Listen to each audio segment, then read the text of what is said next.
I figured I'd call you, see how you were doing. I'm fine. I'm just watching a little bit of a storm system. Oh, okay. You back at the house? I'm at the mud hole, Oh, okay. close enough to the house. Right.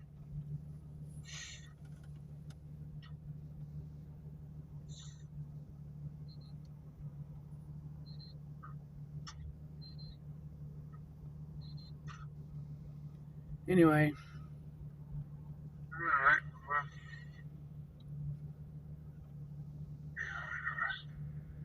starting to get late. I want to figure out what to do for dinner. yes, I know. I've already thought about it. Okay. All right.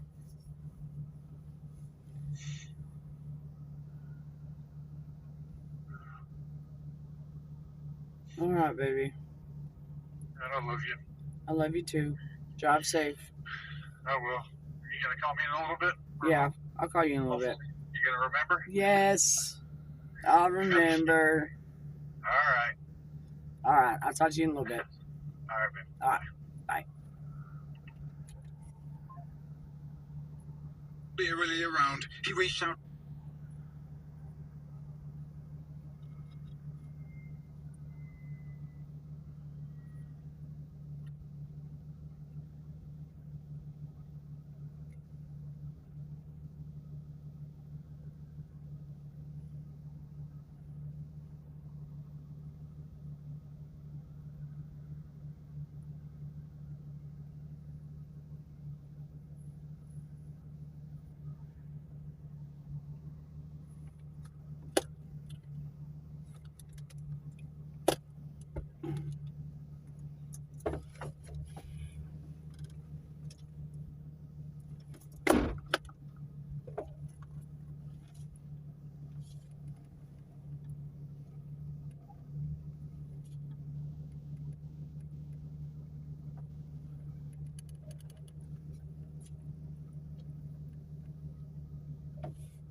Gazing blearily around, he reached out a hand the size of a beach umbrella, seized a bird's nest from the upper branches of a towering pine.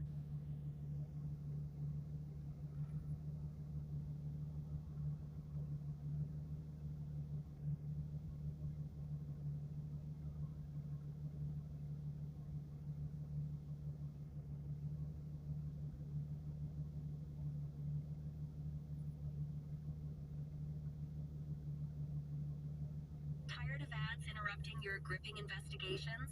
Good news. With Amazon Music, you have access to the largest catalog of ad-free top podcasts included with your Prime membership. After all, Ads shouldn't be the scariest thing about true crime. To start listening, download the Amazon Music app for free, or go to amazon.com/ad-free-true-crime. That's amazon.com/ad. Yes, as heard. Here, you'll page if you're struggling found herself that is the franchise with new.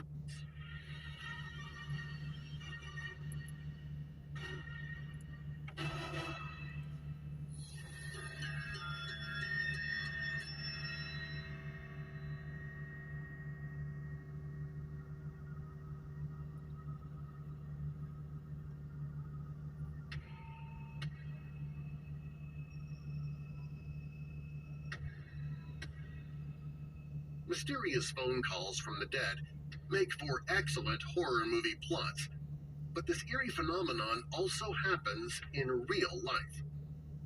Many stories of unexplained phone calls show that they're not just the result of grief-stricken imaginings.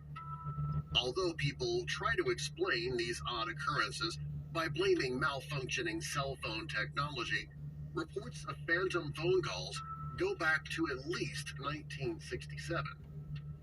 Charles E. Peck's Metrolink death is one of the most prominent and creepy stories about phone calls from dead people since author Dean Koontz's deceased mother phoned him to give him a warning. Peck was killed instantly in a horrible 2008 Metrolink commuter train accident where a total of 25 people died and 135 were injured. But before anyone knew Peck was dead, his family members received 35 calls from his phone for several hours following the disaster. Whether it was due to phone damage or Charles reaching out from beyond, we may never know. But it's nice to believe that even those who have passed are only a phone call away. 49-year-old Charles Peck worked for Delta Airlines.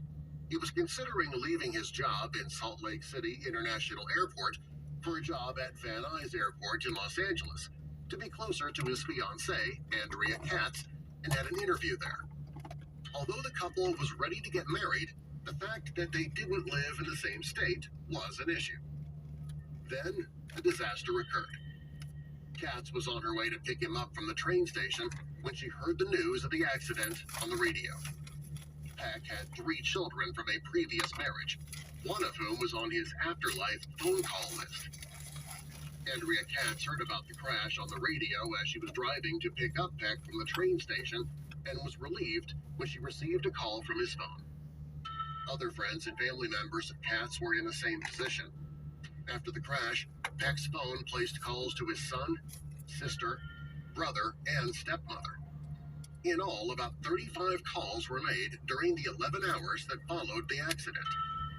According to one source, the final call from Peck's phone came at 3:28 a.m., about an hour before his body was found. Charles Peck was a passenger on a Metrolink commuter train traveling through the San Fernando Valley in California on September 12, 2008.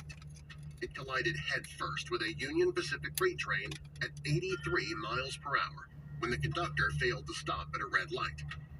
The impact was devastating, and of the 225 people aboard the Metrolink, at least 25 died, and more than 100 were seriously injured. The engineer sitting at the front of the train was killed instantly as well. The freight train was carrying only 3 crew members, but it was demolished in the accident. The disaster later became known as the Chatsworth train crash, and it's still considered the worst commuter train accident in the history of California. At first, Peck's loved ones must have been excited when they saw his name pop up on their phone screens. As the calls continued, they had hoped that he was still alive and trapped within the rubble of the crash. Unfortunately, they were unable to actually talk to him. All they heard when they answered his calls was static. However, Andrea Katz used the opportunity to communicate with her fiancé and to let him know that she was with him, shouting messages of encouragement like, "Hang in there, baby. We're going to get you out. You're going to be okay." Other people who claim to have received phone calls from beyond also report hearing static or a voice that seemed very faint and far away. The Before rescue workers discovered Charles Peck's body in the wreckage, they had no reason not to believe the calls placed to his family meant he was still alive. As it became clear they probably weren't going to find any survivors in the crash, their rescue efforts turned into a mission to recover bodies. But when yet another call came from Peck's phone, they decided to trace it to find his location. Unfortunately, they discovered his body and knew that he died on impact. Police never revealed if Peck's phone was found. Although rescue teams were excited because the phone calls might mean Charles Peck was still alive, that wasn't the case. They discovered Peck's body an hour after the last phone call was placed. According to anecdotal sources like forums and unsolved mysteries sites, the coroner was unable to find signs that Peck had survived for any amount of time after the crash, confirming the calls were not made while he was still alive. Anyone who has ever butt-dialed a number knows it's possible to make a phone call accidentally. Perhaps an object was sitting on top of Peck's phone, causing it to make random calls. The phone was most likely severely damaged during the disaster, so it may have malfunctioned. Peck's broken phone may have called his speed dial list,